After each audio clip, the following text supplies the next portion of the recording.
Nors šiandien turėjo būti priimtas sprendimas dėl Romuvos kino teatro ateities ir tolimesnės veiklos, politikams pritrūko valios imtis konkrečių veiksmų. Pagrindinė to priežastis – lėšų stygius. Nors Kauno menininkai visuomenės veikėjai nekartą kreipėsi vietos valdžią, jog ši atgaivintų Merdinti kino teatrą, įrengiant jame daugiafunkcinį meno centrą, vietos valdžia nelinkusi investuoti. Tai paliekama daryti iki 2012 metų kino teatro patalpas nuomosiančiai bendrovei Roš. Jos atstovai į naują kino, vertimo techniką, patalpų sutvarkymą artimiausiu metu žada investuoti apie 2 milijonus litų, kurie turėtų atsipirkti organizuojant komercinius renginius.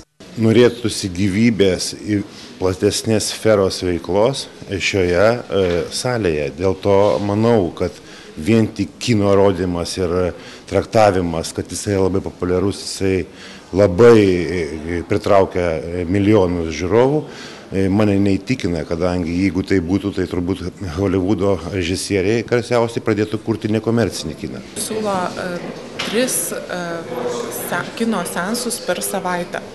Tai yra visiškai nerealu ir tai reiškia tiesiog, kad kino teatre nebeliks. Taip pat labai abejoju suderinamumu visų projektų, kuriuos numato, kuriuos tikisi įgyvendinti UAB Roš.